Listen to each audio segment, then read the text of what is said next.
Hi, and welcome to MBA592. This is the Getting Started video where we're going to go over the basics of what you need to know to get started with the course. So the first thing you should do is read over announcements. In the first announcement, I have 4 things you should do each week. So each week, you should read the assigned chapters in the textbook, watch my lecture videos, complete the discussion board questions, and work on the homework manager, quizzes, and assignments. So that's the first announcement. The second announcement is how to sign up for the homework manager. So I have the information here, and I have the course ID is here. This is important to have the course ID. So you could click on this link to register and follow these instructions. Most importantly, do not sign up for the temporary access account. This is a temporary free account that I don't see you. So if you sign up for the temporary account, I won't see you in the gradebook. I won't see you on my side or the instructor side of the course. And if you try to convert your temporary account into a full account, generally what happens to most students is that the transfer or the account change doesn't work, and whatever work you did in the temporary account is lost, and you'll have to redo it in the full account. So my advice is do not sign up for the temporary account. There's been nothing but problems with it. Okay. The next announcement is the class overview. So I break the class up into each week to show you the chapters we're working on each week, the video lectures you should watch each week, and remind you to answer the weekly discussion board questions and work on the homework manager assignments. So I break the class out by 6 modules or 6 weeks so you get a better understanding of what's due and what you need to work on each week. And then I also have a very strict policy of no late assignments. So make sure that you stay up to date with your assignments. If you have problems with your internet or with your job and last minute things coming up, get your homework done 1 to 3 days early, so that way if you do run into any unexpected problems, you still have time to finish the homework. Okay, let's look at the syllabus for the course. So this is a summer course. It's an asynchronous course, which means everything is going to be provided online. We're not going to meet in person. The course ID here, if you notice, this course ID will match the announcements course ID 26379, and that's what links you to the homework manager. I'll go over that more in a minute. Read the syllabus for the course description and objectives, the learning goals, how we're going to accomplish the learning goals, the class time, office hours.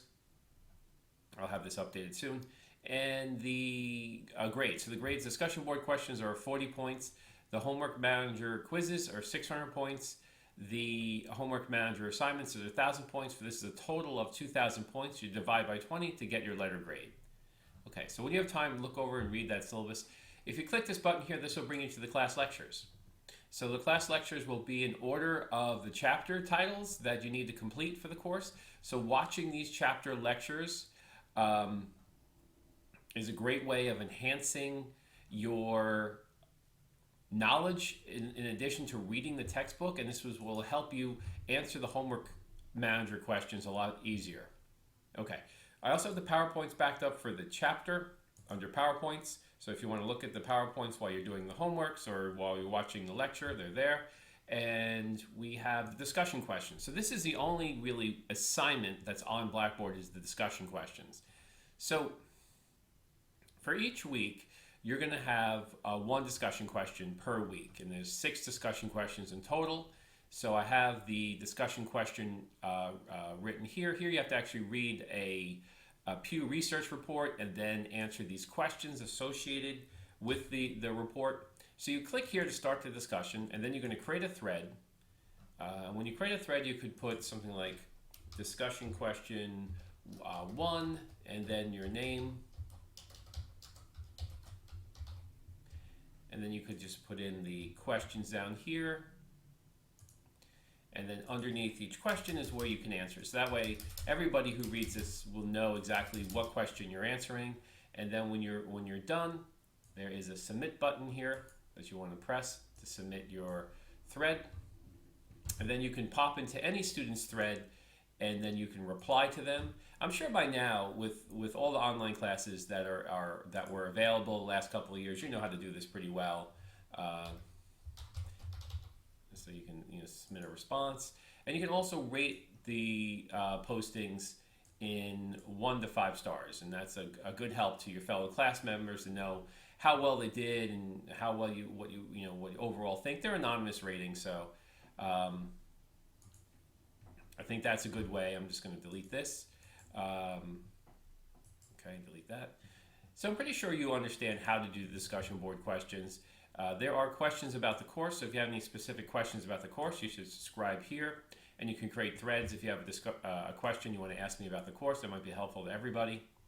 And you just kind of go through. I'm looking for responses, maybe 100 to 200 words for these responses, and I'm looking for you to make one original post and at least 3 replies to 3 other students during the discussion board. Now, replying in your own thread does not count. You have to go to another student's thread, read their post, and reply to them, and that's going to be your discussions for the class. Now, that's the only element that is in the Blackboard, and all the grades will be on the homework manager. So I'll grade the discussion boards in the homework manager. So if you click here to get to the homework manager, this is where you can sign in if you already have a Pearson account or register as a student. And when you register, this is when you're going to need that course ID. Oops, I thought I had that. You need to put the course ID in there, which as we discussed, you can find that on the syllabus or on announcements. And here is the course ID. So you put that in when you register. And the class will be open tomorrow, and then you'll follow the directions to register for the homework manager. And when you get into the homework manager, it's going to look like this, where you're going to have your Pearson e-textbook. So the textbook comes free with the homework manager. You're going to have your assignments.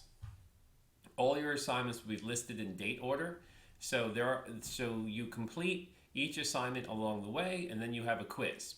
So each week you will have a quiz. Now, on the chapter quizzes, I do give you 2 attempts. So if you take the quiz the first time, you don't like your score, you can take it a second time. I won't reveal what your answers are for each of the questions when you take the quiz the first time. So when you take it the second time, it's possible you could do worse, but you might do better. So it's up to you how many times you want to take the quiz. But I give you 2 shots in case you don't like your first attempt. Now we have different types of assignments here. You can have a written assignment. In this assignment, there will be a question proposed for you to answer. So in this particular assignment, it's just loading. Here is the instructions, and then you follow the instructions, and the score is based on, this is what the 20% in each of these areas is, and you can view the rubric, how it's going to be graded. So if you're interested in how the written assignment will be graded, I just lost the assignment. Let's bring it back. Okay, so you read over the instructions here, and then you fill in your response here. I mean, if you want to write it in Word and then cut and paste it in here, you could do that, or you could just write it live in this text box. And then when you're done, there's going to be a submit button when you're done. So there's a written assignment, there's about, I think there's 5 of the written assignments. You'll have a warm-up assignment, which is sort of like the quiz, multiple choice questions similar to the quiz that you can take. And we also have the video assignment. The video assignments are where you watch your video. So you click here, you watch a short video about a topic, and then you answer questions related to the video. So just a more interactive video type of question. And finally, there are mini-sims. So a mini-sim is a little walkthrough of a simulation that you're going to do. And it's not like a computerized simulation. It's just a scenario simulation. This one's on leadership and teams. So you read the scenario, and I don't know why they make this window so huge. Just shrink this. Okay, so you read the scenario, and you move to the next page, and you read some more, and kind of gives you a bit. Then you sort of answer the questions from the video, and you move forward to continue. Now, you're not going to do well in any of these homework assignments. The video or the video assignments or the simulation, unless you've read the chapter and watched the lectures, because you really need to have a background in organizational behavior to do well in these mini-sims, because the information is taken right from the textbook. So if you haven't read a textbook or watched a lecture, probably not going to do well in the mini-sim or the video assignments, or the warm-up or the quiz. So they're listed in this date order, so make sure you jot down your due dates. And there are 3 different due dates for the course. Actually, there's multiple due dates. Some of them, this written assignment's on the 17th. That's due before some of the quizzes here. So keep an eye on these assignments, and they're due sporadically throughout the course. And it looks like there's only four written assignments, not 5. So there's 4 written assignments, and see, they're sporadically placed around the chapters. And it's pretty simple. You just kind of follow this path, and you work through this as each day. I suggest do a couple of these each day. Now, the other main important thing here, when you finish your assignments, you can see your results here. So your results will list out what you've done, your score for each assignment, and give you a little bit more information about where you are in the class, your overall percentage score. And in the results here, I'm also going to place your discussion board grades in the homework manager as well. So all the grades will be in the homework manager. So that's an important thing to review and get done. Okay, so that's the basics of the course. So it's pretty simple. When you're ready to start the course, you're going to get in line. You're going to read the syllabus. You're going to read over the announcements. You're going to sign up for the homework manager and start working on the homework, but you're gonna watch the class lectures and read the chapters before you start the homework, and then each week you're also going to work on discussion board questions. So pretty self-explanatory. I hope you enjoy the course. I've tried to make it as organized and logical for you, as intuitive, so that way you can easily understand what you need to get done and when your due dates are. So just remember to keep track of your due dates for the discussions or the assignments, because I am not going to accept any late assignments. So make sure that and that's why I have everything open day 1. So the first day of the class, all the assignments are there. So if you need to go on vacation for a few days, or you have a heavy work assignment for a few days, just do your homework early, get that out of the way, and then you can go about these other things you need to do without interruption. So just make sure you plan your schedule well when you're doing this course during the summer. And I wish you the best of luck. Take care.